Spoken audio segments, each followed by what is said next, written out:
I did right. Good morning, good morning, good morning. Yeah, I made her jump out of bed this morning. We've been grocery shopping already. Girl, be productive in the new year. Well, I didn't want to get out later in this weather, so. Amen to that. Macy's school's closing early today. Oh. Hi, Glenn. What's happening? How are you? Happy New Year. Happy New Year. He's so fancy with his stand-up desk. Yeah, right. Keeps the blood flowing. Hide your face, Carol. Hey, Katie, I emailed it. You might be able to put it up on the screen. Well, Jimmie Ann, that's expecting a lot from me. I'm just going to say that. Well, that's okay.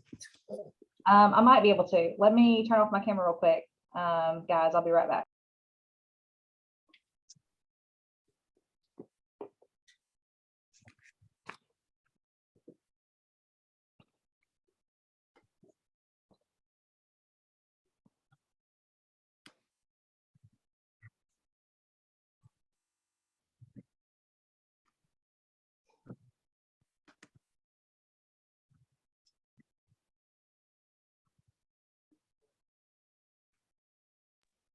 Okay, I did. I was able to pull it up. Now, if I can share my screen when the time comes, we'll be doing big things today. That'll be perfect. All right, we're going to give these agents a few more minutes. You know, it's the new year. Good morning.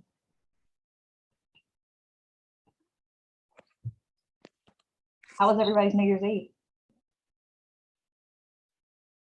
It was pretty good. We were just relaxing at home. So Yeah, in bed by 10:30. For real, let me tell you guys, okay? So I saw this thing on TikTok, of course, right? Where they said, if you have little kids, just go to YouTube and put in Disney's countdown, New Year's Eve countdown, and play it like it's midnight. So my 5-year-old who thought he got to sleep to midnight really stayed up till 9. Listen, I like it. it did have 2023 on, like 2022 on this like light show or whatever. But I was like, one, he doesn't know numbers well enough to know that yet. And two, I could just say, oh, it's just showing the current year, you know, like I'm ready for next year already. That's Who says awesome. TikTok can't teach you things? I mean, really. oh God. I'm gonna tell Ren the truth. You just wait. And the next morning I was like, gosh, are you tired? You stayed up till midnight. You should be very tired. I wish I would have thought of that for mine. They were up till midnight. Well, we were on Eastern time though, so it was a little bit different. Oh, my face is so red, y'all. I'm blending in. Jada's a night out anyways. There's so many nights on the weekends I just leave her up. Well, but she's like, pretty responsible. She's 10. Yeah, she's 10 going on 25 anyway, so it doesn't matter. No, I couldn't leave Ren up. Like, I don't know. No. It would not be a good situation if I left Ren up. It would not be good. All right, we got a couple more people I'm letting in. They're connecting to audio. Let's see.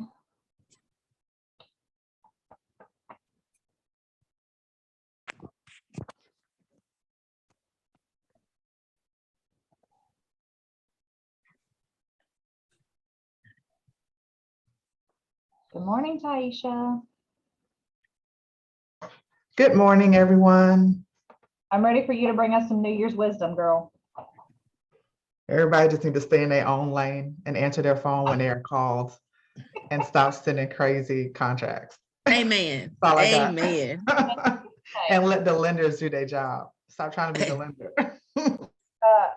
The whole creative financing, it's not all that. You ain't supposed to be making up stuff as an agent. That's not what that means. They have got creative on every end. We're creative with home inspection reports, repairs, financing. But I think above all, the earnest money has been the most creative. Oh, really? I haven't added those issues. Well, people, Cash App is not really a bank account. Your mouth this morning on the TV. Just saying. At least they didn't offer a pickup truck with a flat tire as binder. Well, does I it just have one flat tire, Jimmie Ann? I mean, because if it's just one, we Yeah, might and work with it that. has a one-eyed dog in the back of the bed. Oh my goodness. Wow, wow, wow. Okay, we're gonna go ahead and get started. We have about 12 people on the line. Woohoo. I am going to try to multitask while I say Happy New Year to everybody and let everybody in. I hope everyone had a wonderful holiday, and it's a new year. So today is one of the first days, I'm not gonna say the first day, of you developing the habits you need to succeed and accomplish your goals. Okay, so this morning we're gonna have Glenn and Tyler share about what's going on in the mortgage world. Things have been all over the place as we were, in the year. They're kind of give us some information that we can take and share with the customers and clients that we have right now, boost up that pipeline and get ready to kick 2023 in the behind on the first week. Oh, look at Taisha. Good to see her today. If you're able, please turn your camera on. We love seeing you guys. Anyway, as I was saying, and then Jimmie Ann is going to, our lovely qualifying broker, is going to share with us the details of our new MAR contract. If you have not checked that out, it is new, it is different. I think it's better personally, but she's going to share that with us, and that's what we have for today. Hi, Rick. Hi, Joy. Look at all these faces. Glenn and Tyler, they're showing out because y'all are here today. But next week, I don't want you to miss. It's going to be in person.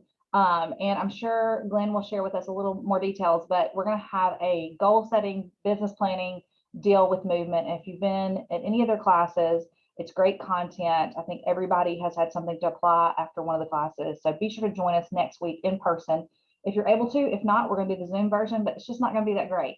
Like, I mean, really, being able to see and smell Tyler and Glenn, like it just changes things. So come in person. Anyway, all right, I'm gonna let Glenn, Tyler, you guys take it away with our mortgage update. All right, good morning, sound check. You can hear me okay? Yes, sir. All right, so happy New Year to everyone. I know there's nothing like kicking off the new year with 75-degree severe weather in the middle of what's supposed to be the winter, but happy to see all of you and be on this morning. I got a few things to share with everyone. This past week, like a lot of you, I've been spending a lot of time finishing out business planning, creating vision boards, and really just kind of looking to see where, economically the year ended and where we're going for next year. I will say a quick plug, if you have not had a chance to watch the Barry Habib showing that we had a couple of weeks ago, it's worth a 45-minute investment. We recorded that. I dropped that link in the Keller Facebook page. I'll do it again after this, just in case you may have missed it. That is one that Barry will do probably a lot better job than I will of firing you up around what potentially 2023 could look like. Barry says a lot in there that negativity sells. So a lot of what we see in the media and the news is around, negativity for what 2023 could look like. But when you watch Barry's presentation, you see a much different forecast for not only for rates, but what he feels like the market in general is going to look like for next year. So I jotted a few things down to share with you, and then I'm going to end with giving you an update of where rates are. So a few things, and this is specific to Montgomery, because I think that's important, right? A lot of times what we hear on the news is national averages. And when you look at what goes into national averages, there's a lot of markets that are much different than ours that can play into these national averages you hear. So, the past couple of weeks, I've really drilled down on, I say Montgomery, really central Alabama, the markets that the majority of us are servicing right now for 2022. So, we ended 2022 with the average home price appreciating roughly 40% since 2020. That's a big number, right? A lot of people would say that there's a correction that will come with that. And maybe there will be, but there's going to have to be more inventory that comes to the market and the correction with the rates, I think, before we start to see a correction that comes with housing prices. But that's a pretty incredible number. The average home appreciated about 40% from 2020. Home sales exploded to levels well above anything we've seen in the past decade. And obviously, as we know, started to slow down towards the end of the year, which has been attributed to the increase in rates. This time last year, rates were starting to creep up a little bit. So we went into 2022 with rates in the high 3s, low 4s, with some expectations that rates would probably settle around 6. And I think as we saw, as we got towards, midsummer, we actually had a couple of weeks where we were quoting rates consistently in the 8s, 8.125, 8.25, settled down into the mid 7s. And then, we got into some stuff in the high 5s at some point. Ultimately, on average, it was mid 6s is kind of where we ended Q4 with average rates. Here's some data that was published by ACRE. And if you guys don't follow ACRE, ACRE is a great site. It's an acronym for Alabama Center for Real Estate. You can go onto that site. You can drill down to specific markets. You can see statewide numbers, but you can also drill down into specific markets. So again, this is data that I'll give you for Central Alabama, which is Montgomery and surrounding areas like Prattville, Millbrook, Wetumpka. So there's about a 1-month lag in this data. So the data I'm going to share with you is November of 2022 is the last full month data that was reported. So for November of 2022, 365 home sales took place. That's a decrease of 9.4% from October. That's a decrease of 12.8% from November of 21. The average sales price, $230,970. That's a decrease of 11.5% from October and an increase of 4.5% from November of 2021. So positive news there, where we're seeing prices go up. Days on the market averages 60 days. That's an increase of 7% from October, an increase of about 7.3% from November of 21. And total homes listed for sale, this is through November, 1,000, right at 1,000. That's an increase of 8.3% from October and an increase of 59.2% from November of 2021. So the thing there is, we ended the year, I think, with two challenges. One was an inventory challenge, and the other was affordability challenge, which is tied to interest rates. So, when we talk about inventory, again, going back to looking at market level data as opposed to national level data, a lot of what we hear on a national level is that inventory is not being replaced. There's still an inventory shortage. And there is to an extent, but the good news with Montgomery is with that 1,000 homes that are listed for sale, that's the most number of houses that we've had listed for sale since November of 2020. So we're at a 2-year high currently with inventory that's on the market. So we're starting to see that first challenge of inventory where we're starting to see some relief in that bucket. So the second bucket that we need relief in is rates. So we had a spike over the Christmas break, last couple of weeks. A lot of that's attributed just to seasonality with the markets. When markets are closed for Christmas holiday, for New Year's holiday, we opened up this morning with some improvement in the bond market, which is good. We currently sit, I'm looking at rates right now, conventional 30-year rates about 6.5%, 15-year rates about 5.875, FHA low 6s, 6 1/8, and VAs about 6 1/8 to 6 1/4 this morning. So much better than the 7s and 8s, not quite the 3s and 4s. Again, going back to the Barry Habib commentary, I think that the best illustration that he gave in that commentary was saying that we still have to solve for inflation. Inflation is starting to come down. The last 2 months, the data that's been reported for inflation is showing that the Fed is starting to get inflation under control. So we're starting to see mortgage rates follow. But the best illustration, again, was that illustration of a roller coaster. And when you're riding that roller coaster and that roller coaster is going up, eventually you get to the peak of the coaster where you start to go down. And we're seeing where inflation is the front of the coaster, where inflation is starting to go down, but mortgage rates are the ones that lag behind.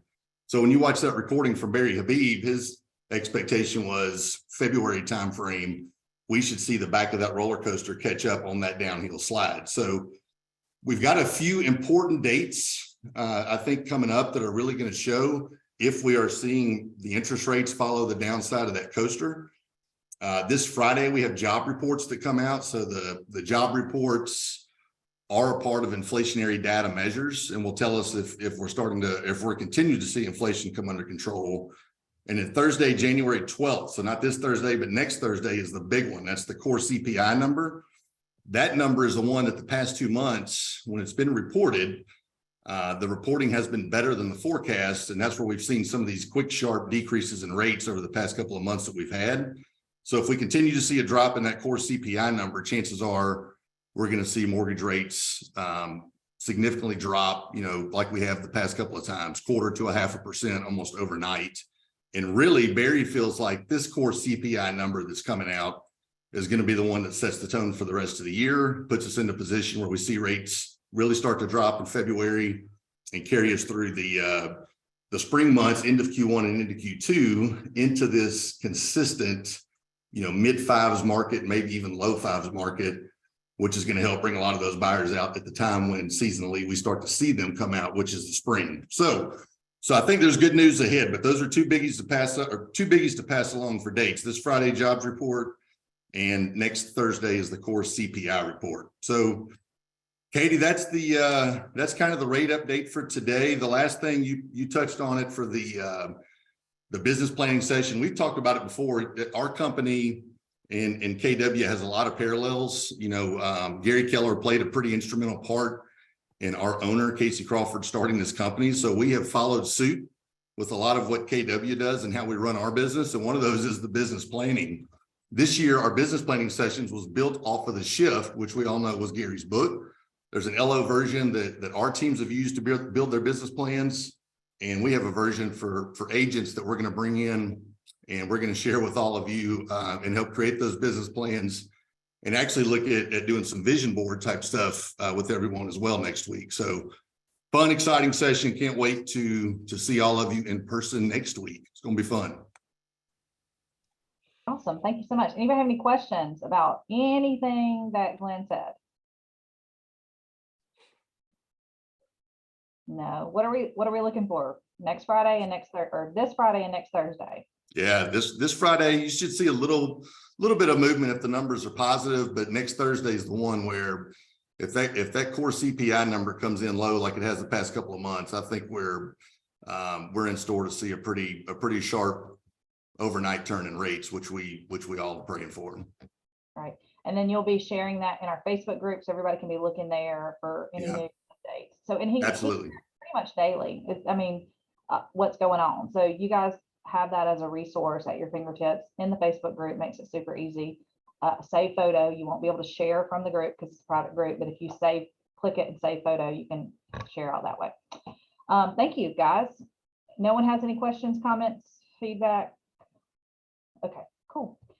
All right, so we're going to jump into Miss Jimmie Ann. Are you with us? Yes, ma'am, I am. And let's talk about RECAD first. Oh, yes, good idea. We're going to talk about RECAD this morning, guys. Missed that on my recap. All righty.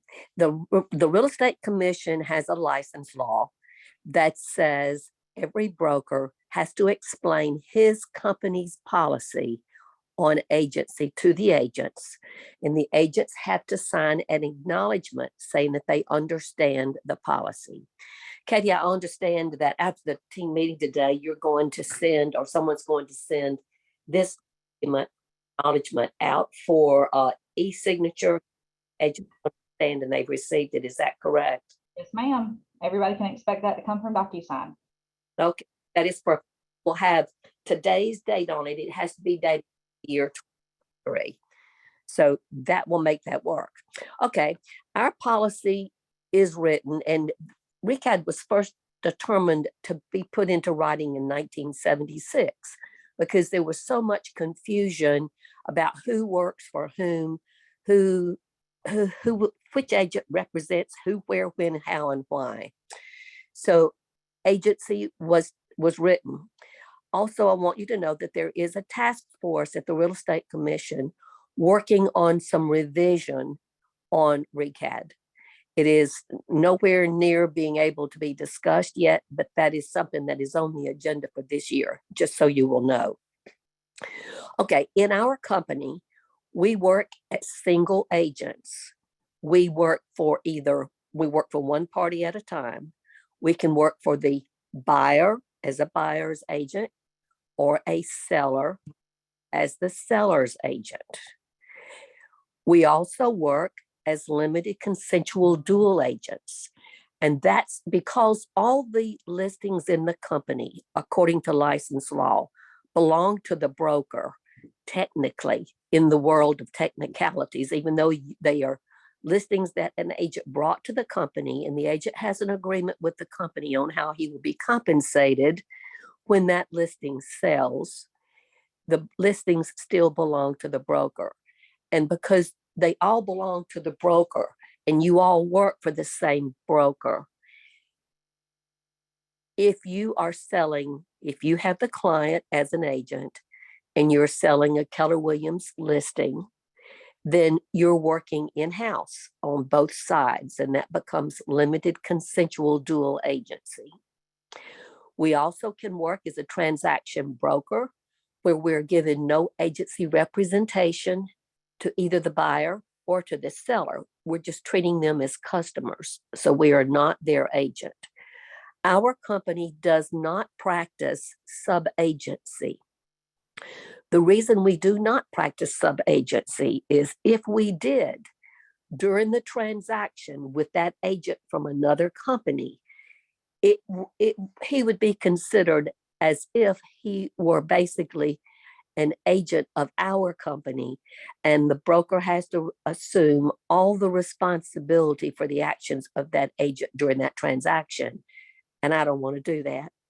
And I don't think any broker wants to have a sub-agent in his company that he did not have the opportunity to know how he's trained and what happens there. So that is our agency policy.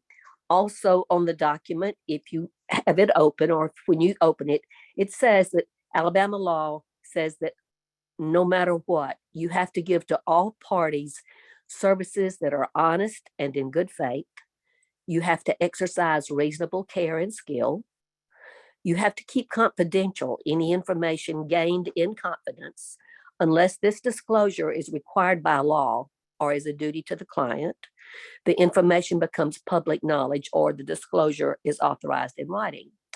You have to present all written offers promptly to the seller. Notice it says written offers, not verbal, and answer your questions completely and accurately. So those are the things that we have to do as agents for our clients. Also, we have to, whoops, let me get my little paper down here. Hold on so I can read it.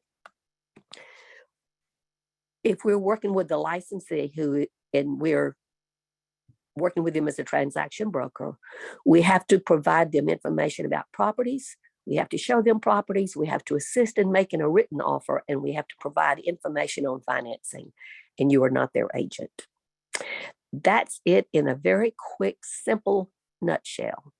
Any questions? Hallelujah. Alrighty, Katie, you will send that out this afternoon. Jimmie Ann, I do have a quick question. I'm sorry. Yes, ma'am. For the RECAD, when we were given that, I know that we are, of course, can't make anyone sign it. So when in the event that someone does not want to sign it, we're just still signing it and then just stating on there that the customer refused to sign at that time, or what would be the best way to do that? Thank you for bringing that up, Taisha. I didn't think to even say that. Yes, what you said is correct. What you have to do, according to law, is present this document. The consumer does not have to sign it if they choose not to, and then they would fall into that transaction broker category. But you as the agent on this document, you sign it, you date it, and you make the statement that it was presented on this date and the consumer chose not to sign it. There's some people who don't want to sign this because they think they're committing themselves to an agency position with an agent, and they really are not. Thank you for bringing that up. Any other questions? That was a good one.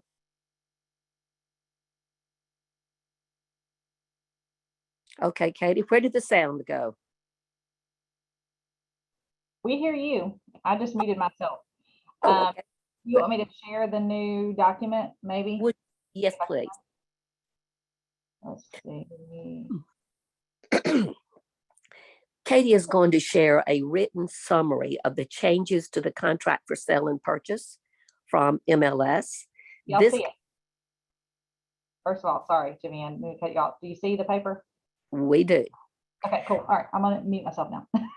Okay, y'all, those are scribbles on there because when I was reading this, so that we could talk about this morning, I didn't know that I was going to be sharing this with Katie, and I didn't have another copy that I could send her that was nice and clean. So you get my scribbles on here. All right. The first change on the contract, and I don't have obviously we can't see a copy of the contract itself, but make a copy of this and she'll send this to you also. And this will help you know what you've got to do and where the changes are. Number one, the format has been adjusted. Number two, the changes deal with earnest money. And I did not highlight the word previous because I didn't know I was going to send it. But if you will look at under A, 2A, you will see how the previous contract stated earnest money. And then if you will just scoot down a bit, you'll see the revised way that earnest money is written.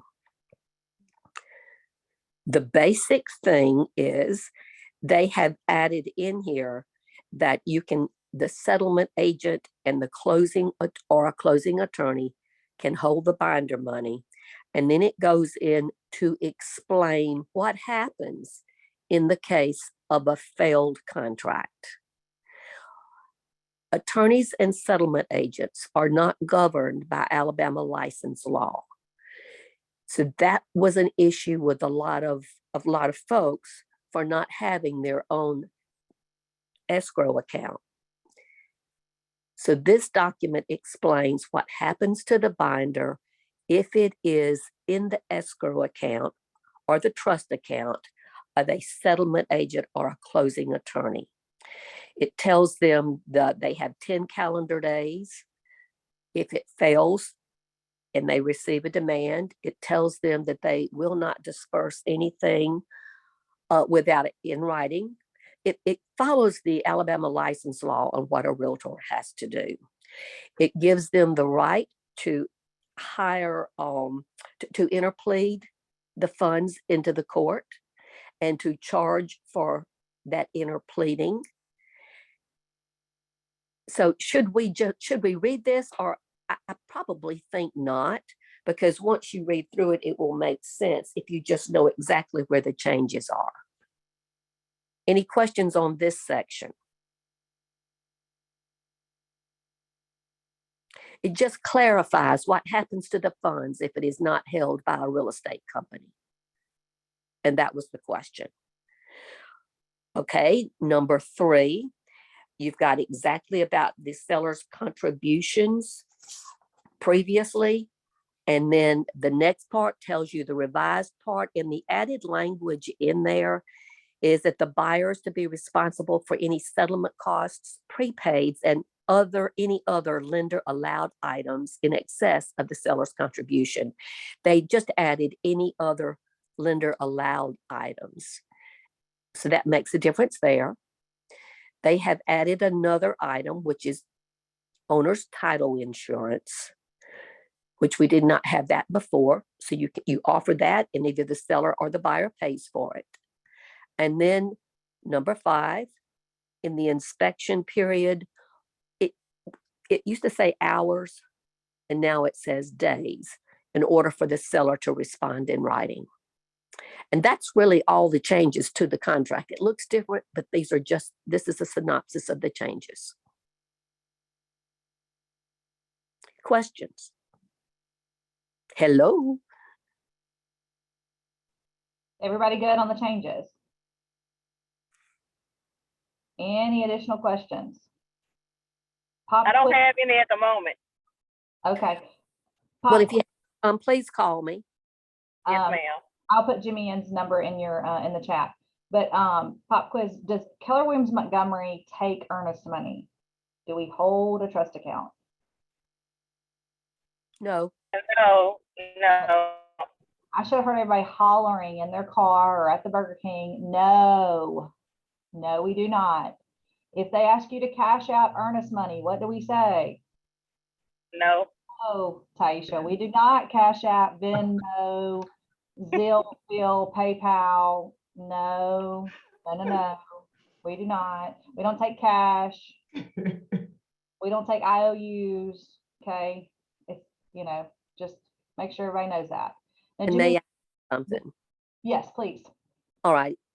Make sure as the agent, when that check is written to the settlement attorney, the attorney or the settlement company, that you have a copy of that check, because that's going to be required in command. Make sure that check passes through your hands, or that the other agent, if they're going to take it to the attorney or the settlement company, they get you a copy, because that's, once it's deposited, you won't have a copy, and that's going to create an issue. I hope that makes good sense on that. Yes, very well. We don't hold it, but we need to get a copy of it. And Yeah, but you've got to prove that we have it in an audit from the Real Estate Commission. They're going to want to see that copy of that binder money.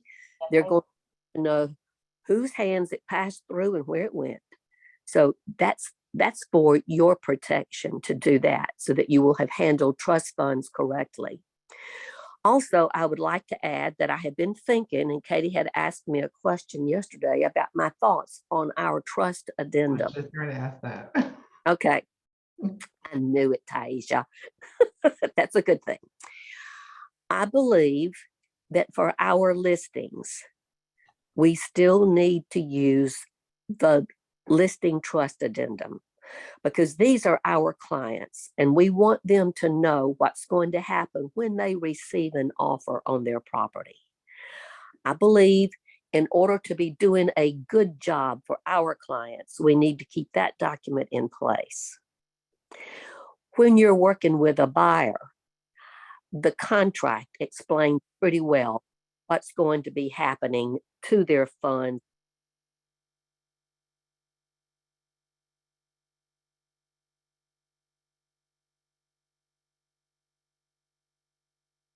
she left us at a cliffhanger. We all- Hey, hey, Katie, Hey, on the copy of the check, would a snapshot of that be, yeah, a picture qualify? works. A Okay. picture works. The only thing though, Rick, is command doesn't take a picture file. So what you have Okay. to do is pull it up on your computer, or some devices will scan the PDF and just Right. save it as a PDF to upload it. Okay, good deal. Thank you. But make sure that, I've seen some wonky pictures of them. Oh, let me let Jimmie back in. Make sure it shows the full check. So, I figured as if you gotta you're- have, right. yeah, as if you got. Mhm. Oh, you hit mute and you can't talk. Oh, yeah, take a complete picture of it, make sure everything's on there. Okay. Yes, yes, yes. All right, Jimmie Ann, are you back with us? That was a dramatic exit. Hey, Oh. Katie, quick question while she trying to get back on. Yes, ma'am. Now, with the trust addendum, the letter, well, the form they have to sign, is Mhm. there an updated one, or is it the same one that's on file? Well, that is a great question. Currently, there hasn't been one updated, but maybe what Jimmie Ann was getting to is she was going to update it. I'm not sure. She'll Okay. touch on that when she pops back in. Jimmie Ann. Bueller. Here I am. I'm sorry. Y'all, I'm way in North Alabama, and I guess they don't have internet up here. I'm sorry. Can you hear me now? Yes, ma'am. All righty. Yes, I will revise that today. That is what I was going to say. It needs a revision, and I'll get it to you today, Katie. Perfect. And I will put it in all the places, right? It'll go into Command, Google Drive, Matrix, Instanet. Also, Jimmie Ann, I figured out yesterday, and I feel like a genius because I did this. I want everybody to give me a round of applause, of course, how to make buyer and listing packets as an office template. So now everyone has an office template they can use. You go into Instanet, there's a little gear shift and it shows templates, and it'll show up. Now it's in Jimmie Ann's account, so everybody will be able to see the residential listing packet and the residential buyer packet. Yay. Yeah, I'm only going to be impressed if the seller's disclosure is fillable. If not, then I'm not really impressed. Aisha, your mom. Like I'm not a wizard. Okay, I'm just an IT genius. I'm not a wizard. I have no magical powers. Just print that sucker out and check it off like everybody from the beginning of time and the Stone Age realtors did. Or at least you can the checklist for what you need to have that is fillable. Well, no, it's fillable on our side. It's not fillable on the consumer side. That's the problem. We Gotcha. can check it. We can't send it to them to check. Anyway, guys, I don't hear my applause. Like, I'm just, thank you. All right. You guys are going to miss me when I'm not leading this comedy tour every week. Anyway. Yay, Katie. Thank you, Kathy. Hey, and actually, Kathy, I'm glad you popped on because I'm figuring out how to do that transaction summary sheet too, and I'll pop that in there. Boom. Just doing big things over here in the 2023 guide.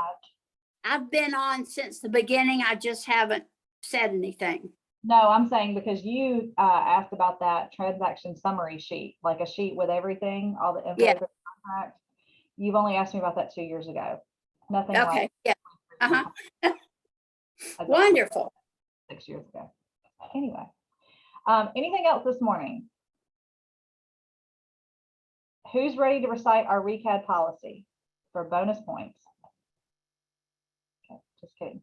That will be coming today in an email. This attachment we looked at will also be coming to you in that summary. You'll be able to click the power form, sign the RECAD, look at this summary, and also the trust addendum when that comes out. That'll be emailed separately just so you guys can look at it and be familiar with it, and it'll be put in all the places.